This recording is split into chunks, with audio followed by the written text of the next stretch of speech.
নমস্কার, দেখছেন কলকাতা টিভি। আমি সুদীপ্ত রয়েছি আপনাদের সঙ্গে। শুরু করছি সেরা 10। রাম মন্দির প্রতিষ্ঠার পর এই প্রথম রামনবমী, আর রামনবমীতে রামলালার প্রথম সূর্যাভিষেক। দুপুর 12টা নাগাদ মন্দিরে গর্ভগৃহে রামলালার কপালে গিয়ে পড়ল সূর্যকিরণ। কয়েক মিনিট ধরে আলোকিত মন্দিরের গর্ভগৃহ এবং বিমানে জুতো খুলে ভার্চুয়ালি সেই মুহূর্তে সাক্ষী রইলেন প্রধানমন্ত্রী নরেন্দ্র মোদী। ভোটের মুখে সহায় রাম উপলক্ষ রামনবমী।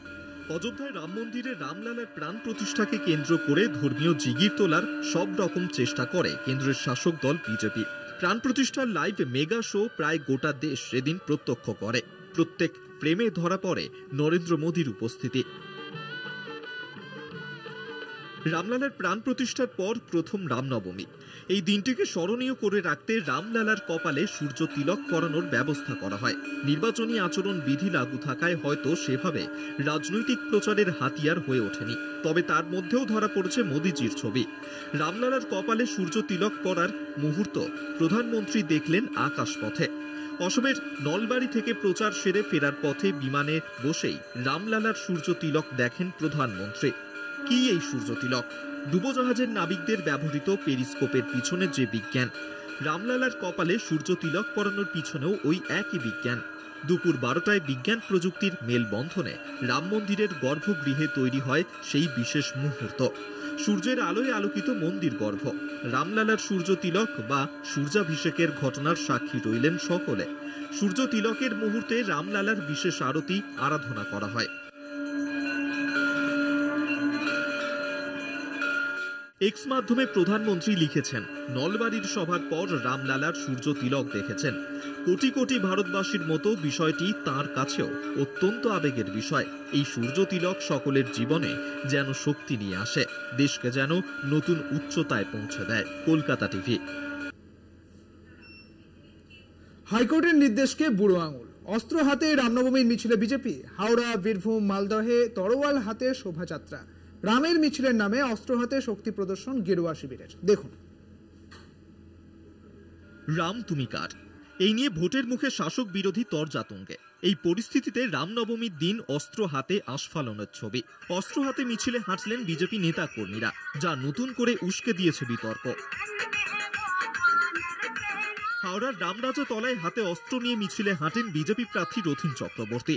মনে রাখা দরকার, হাওড়ারই একটি মিছিলের ওপর শর্ত রেখেছে আদালত, যেখানে অস্ত্র হাতে মিছিলের ওপর কোর্টের নিষেধাজ্ঞা আছে। মিছিলে লোক সংখ্যাও বেঁধে দিয়েছে আদালত। একই ছবি বীরভূমেও। রামনবমী উপলক্ষে রামপুরহাটে বিজেপির শোভাযাত্রায় অস্ত্র হাতে মিছিলে বিজেপি প্রার্থী দেবাশিস ধর, সঙ্গে বিজেপির জেলা সভাপতি ধ্রুব সাহা। ডিজে বাজিয়ে অস্ত্র হাতে নাচ বিজেপি কর্মীদের। সিউড়িরই করিদ্ধা গ্রামের মিছিলে অস্ত্র হাতে বিজেপি, যেখানে দেখা গেল জগন্নাথ চট্টোপাধ্যায়কে। মালদায় রামনবমীর মিছিলেও অস্ত্রের ঝলকানি। অস্ত্র হাতে মিছিলে সামিল মালদা দক্ষিণের বিজেপি প্রার্থী শ্রীরূপা মিত্র চৌধুরীও। হাইকোর্টের নির্দেশের মধ্যেই অস্ত্র হাতে বিজেপির মিছিল ঘিরে রাজনৈতিক চাপানুতর। রাম মিছিলের নামে শক্তি প্রদর্শন করছে বিজেপি। অভিযোগ বিরোধীদের, এই নিয়ে শাসক দলকে কটাক্ষ করতে ছাড়েনি বিজেপিও। গত বছর এই রামনবমীর মিছিল ঘিরেই উত্তপ্ত হয়েছিল হাওড়া, হুগলি এবং উত্তর 24 পরগনার একাংশ, যে ঘটনায় এনআইএ তদন্তের নির্দেশ দেয় আদালত। কলকাতা টিভি।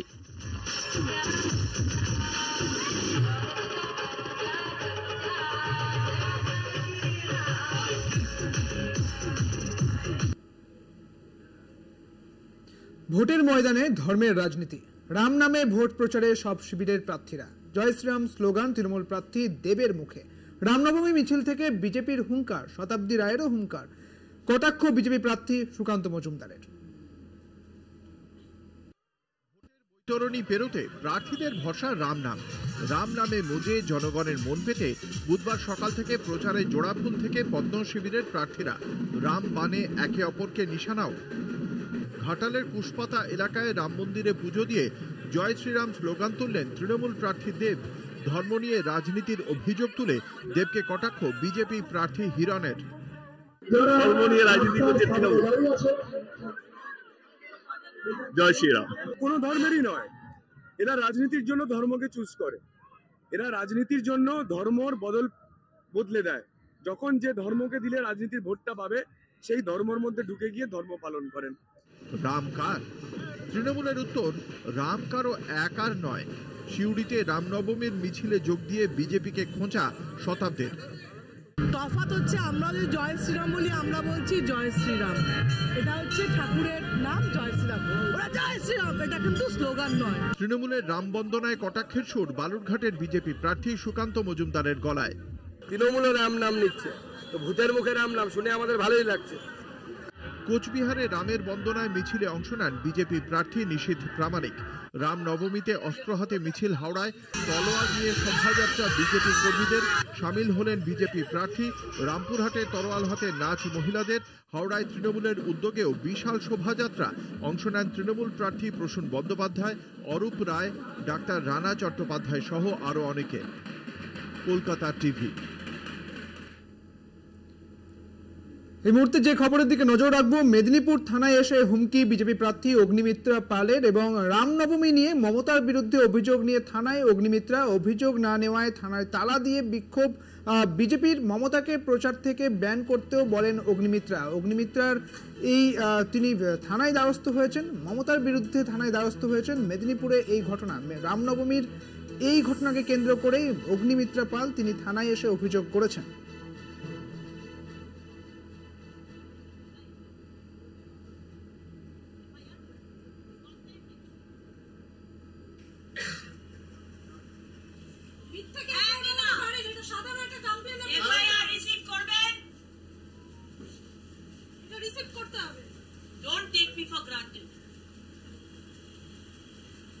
আপনি আমাকে ধন্য করছেন, ঠিক আছে না?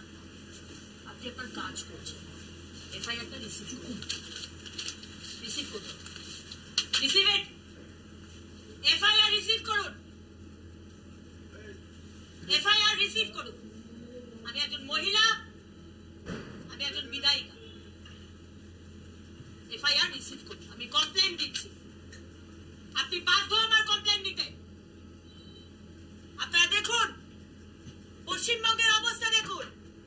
একজন বিধায়িকা এসে কমপ্লেন দিচ্ছে না, পুলিশ অফিসার বলছে আমি কমপ্লেন নিতে পারবো না।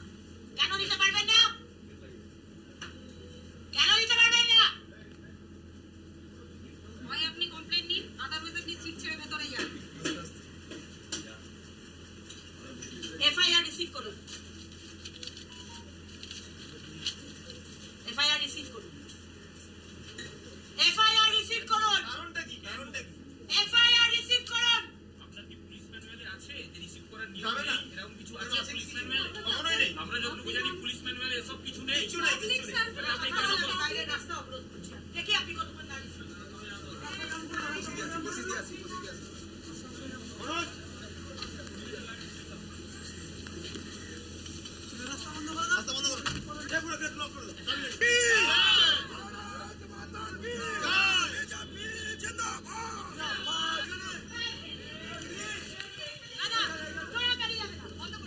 আমাদের সঙ্গে রয়েছেন আমাদের প্রতিনিধি সঞ্জীব রয়েছেন আমাদের সঙ্গে। সঞ্জীব, ঠিক কি ঘটনা ঘটেছে, কেন এরকম হুমকি দিলেন অগ্নিমিত্রা পাল?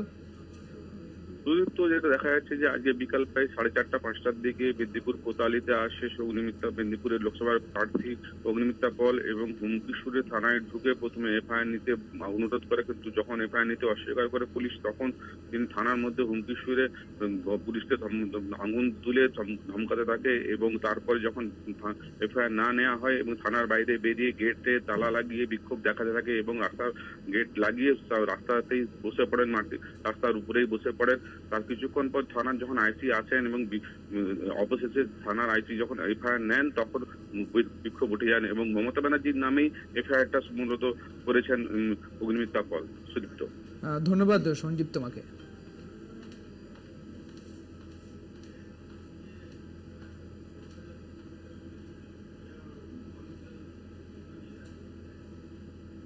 এখন সময় বিরতির, ফিরছি বিরতির পর, সঙ্গে থাকুন। সেরা 10 নিয়ে ফিরে এলাম বিরতির পর। চোখ রাখবো পরের খবরে। রামনবমীর আগের রাতে যাদবপুর বিশ্ববিদ্যালয়ে রামনবমীর এই অনুষ্ঠানকে অনুমতি দিয়েছিল এবং অনুমতি প্রত্যাহার করলো, তা নিয়ে কিন্তু তুমুল বিতর্ক তৈরি হয়েছে। ঘটনায় তৃণমূল এবং সিপিএম কে বিঁধেছে শুভেন্দু অধিকারী। শুভেন্দু অধিকারীকে পাল্টা তোপ দেখেছে তৃণমূল এবং সিপিএম। দেখুন। যাদবপুর বিশ্ববিদ্যালয়ে রামনবমীর অনুষ্ঠান, যাকে ঘিরে বিতর্ক, রাজনৈতিক চাপানুতোর। গত 12 এপ্রিল ক্যাম্পাসের 26 জন পড়ুয়া কর্তৃপক্ষের কাছে আবেদন করেন। পড়ুয়ারা জানান, অনুষ্ঠান চলাকালীন কোনো ধর্মীয় শোভাযাত্রা হবে না, মাইক বাজানোও হবে না, বা বহিরাগতদের বিশ্ববিদ্যালয় ক্যাম্পাসে প্রবেশ করতে দেওয়া হবে না। অনুষ্ঠানের অনুমতি দেয় কর্তৃপক্ষ। বিশ্ববিদ্যালয় কর্তৃপক্ষের কাছে বেশ কিছু পড়ুয়া অভিযোগ করেন, অনুমতি না নিয়েই তালিকায় তাদের নাম রয়েছে। বেশ কিছু ছাত্র সংগঠন এর বিরোধিতাও করে। এরপরই যাদবপুর বিশ্ববিদ্যালয় কর্তৃপক্ষ নতুন বিজ্ঞপ্তি জারি করে। আগের অনুমতি প্রত্যাহার করা হয়। বেশ কিছু পড়ুয়াদের গ্রুপ থেকে সাম্প্রদায়িক হুমকি আসছে বলেও অভিযোগ ওঠে। এ নিয়ে পরবর্তীতে বড় কোনো সমস্যা তৈরি করতে পারে বলে আশঙ্কা কর্তৃপক্ষের।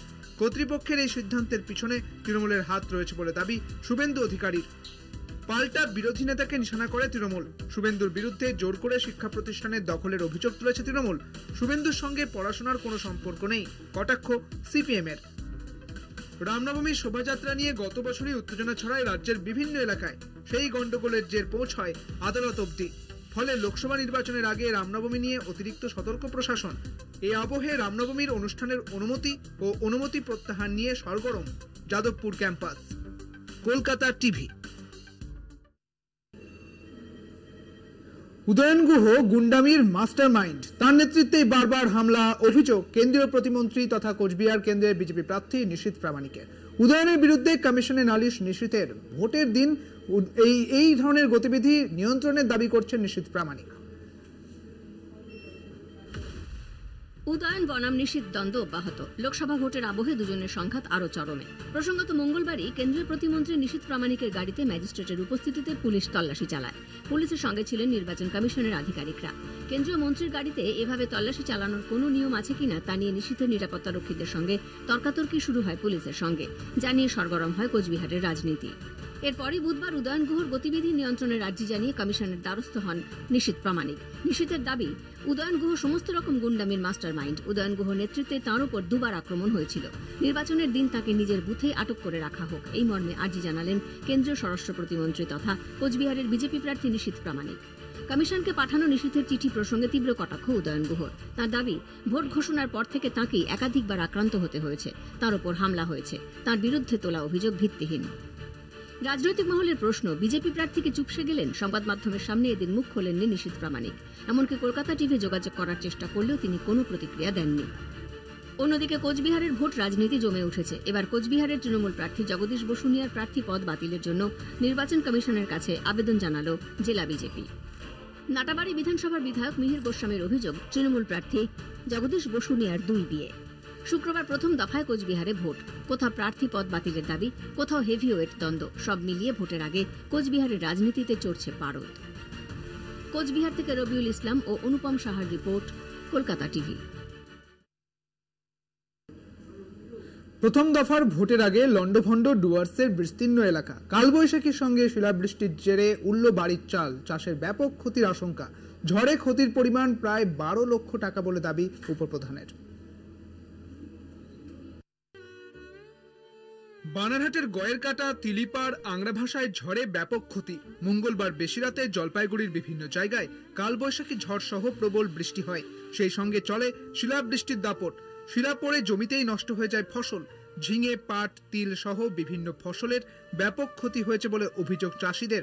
শিলাবৃষ্টিতে যেভাবে বাড়ির টিনের অ্যাসবেস্টাসের চাল ফুটো হয়ে গিয়েছে, তাতে রাতে আতঙ্কে অনেকেই ঘরের খাটের নিচে আশ্রয় নিয়েছেন বলেও দাবি ক্ষতিগ্রস্তদের। কৃষকেরা অনেকেই চড়া সুদে ঋণ নিয়ে চাষ করেন। শিলাবৃষ্টিতে চাষের ক্ষতির পর তারা ঋণ কি করে শোধ করবেন তা নিয়ে চিন্তার ভাঁজ এলাকাবাসীর কপালে। পঞ্চায়েতের কর্তৃপক্ষের দাবি, শুধুমাত্র সাঁকুয়াঝোড়া 1 নম্বর পঞ্চায়েতের ক্ষয়ক্ষতির পরিমাণ প্রায় 12 লক্ষ টাকা। গয়েরকাটা চা বাগানের শ্রমিক মহল্লা সহ বিভিন্ন জায়গায় প্রায় 300-র ওপর বাড়ির টিনের চাল ফুটো হয়ে গিয়েছে। বিঘার পর বিঘা ফসলের ব্যাপক ক্ষতি হয়েছে। পুরো ঘটনা ব্লক প্রশাসনের আধিকারিককে জানানো হয়েছে। আদর্শ আচরণবিধি চালু থাকায় ক্ষতিগ্রস্তদের পাশে থাকতে পারছে না পঞ্চায়েত। ঝড়ের জেরে আলিপুরদুয়ারের কুমারগ্রাম ব্লকের রায়ডাক চা বাগানে ক্ষতিগ্রস্ত 2500টি পরিবার। বুধবার নির্বাচনী প্রচারের শেষ দিনে প্রচার ছেড়ে ক্ষতিগ্রস্তদের পাশে থাকলেন তৃণমূল প্রার্থী প্রকাশ চিক বড়ায়েক। ঝড়ে ক্ষতিগ্রস্ত পরিবারগুলোর পাশে প্রশাসনের কর্তারা থাকছেন না বলে অভিযোগ তাদের। সরকারি ক্ষতিপূরণের আশায় রয়েছেন ক্ষতিগ্রস্তরা। কলকাতা টিভি। আসানসোলের এসিএল এর খোলামুখ খনিতে সিআইএসএফ এর হানা, কিছু পরিমাণ কয়লা বাজেয়াপ্ত করার সময় স্থানীয়দের বাধা দেয় সিআইএসএফ, যার জেরে খোলামুখ খনিতে ঢুকে গ্রামবাসীদের তাণ্ডব চালানোর অভিযোগ ওঠে।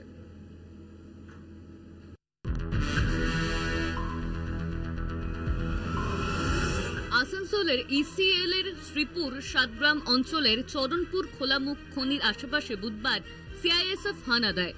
খোলামুখ খনি থেকে কয়লা বাজেয়াপ্ত করার সময় গ্রামবাসীদের বিরুদ্ধে কাজে বাধা দেওয়ার অভিযোগ। পরে সিআইএসএফকে ঘিরে বিক্ষোভ দেখায় স্থানীয়রা। পরে খোলামুখ খনিতে ঢুকে গ্রামবাসীদের তাণ্ডব চালানোর অভিযোগ। একই সঙ্গে খনিতে বেসরকারি কয়লা উত্তোলন সংস্থার মেশিন ও ডাম্পার চালকদের ইট পাথর ছুঁড়ে তাদের মারার হুমকি দেওয়া হয় বলেও অভিযোগ উঠেছে গ্রামবাসীদের বিরুদ্ধে। অন্যদিকে গ্রামবাসীদের অভিযোগ, খনির ব্লাস্টিং এর ফলে ফাটল দেখা দিচ্ছে তাদের বাড়িঘরে, পুকুর ও জলাশয় শুকিয়ে যাচ্ছে। তার উপর সিআইএসএফ গ্রামের মহিলা পুরুষদের উপর বিনা প্ররোচনায় লাঠিচার্জও করছে বলে অভিযোগ এলাকাবাসীর। এলাকাবাসীর দাবি, তাদের দীর্ঘদিনের সমস্যার সমাধানের কোনো চেষ্টা করে না ইসিএল এর আধিকারিকরা। দিনের পর দিন প্রায় ভেঙে পড়া বাড়িতে বাস করতে বাধ্য হন তারা। তাদের জীবন জীবিকার কোনো ব্যবস্থাও ইসিএল করে না বলে দাবি এলাকাবাসীর। আসানসোল থেকে পবিত্র বন্দ্যোপাধ্যায়ের রিপোর্ট, কলকাতা টিভি।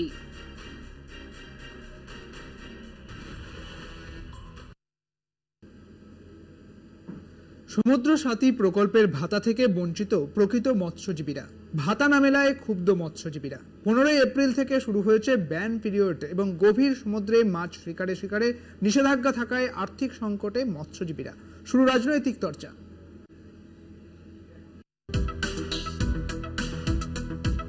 সমুদ্র সাথী প্রকল্প নিয়ে ক্ষুব্ধ মৎস্যজীবীরা। রাজ্য বাজেটে এপ্রিল ও মে মাসের জন্য মৎস্যজীবীদের ভাতা ঘোষণা করা হয়। প্রতি মাসে 5,000 করে, 2 মাসে 10,000 টাকা ভাতা। 24 পরগনা ও পূর্ব মেদিনীপুরে প্রায় 3 লক্ষ মৎস্যজীবীকে এই প্রকল্পের আওতায় আনা হবে বলে ঘোষণা করে সরকার। দুয়ারে সরকার শিবিরে নথিভুক্ত হওয়া নামের তালিকা প্রকাশ হয়েছে, কিন্তু সেই তালিকা ভুলে ভরা বলে অভিযোগ বিভিন্ন মৎস্যজীবী সংগঠনের। এমনকি প্রকৃত মৎস্যজীবীরা বঞ্চিত বলে অভিযোগ। এমনিতেই 15 এপ্রিল থেকে 14 জুন পর্যন্ত সমুদ্রে মাছ ধরার উপর নিষেধাজ্ঞা থাকে। ফলে এই 2 মাস খুবই আর্থিক সংকটে পড়েন মৎস্যজীবীরা। এবার ভাতাও না মেলায় সমস্যায় মৎস্যজীবীরা। মথুরাপুর লোকসভা কেন্দ্রে ভোটে এবার অন্যতম ইস্যু সমুদ্র সাথী। ভাতা চালু না হওয়া এই প্রকল্পকে ভাওতা বলে কটাক্ষ বিজেপির। ভোটযুদ্ধ শুরু হয়েছে। এই পরিস্থিতিতে মৎস্যজীবীরা ভাতা থেকে বঞ্চিত হওয়ায় শুরু রাজনৈতিক চর্চা। নামখানা থেকে কোয়েল মন্ডল, কলকাতা টিভি।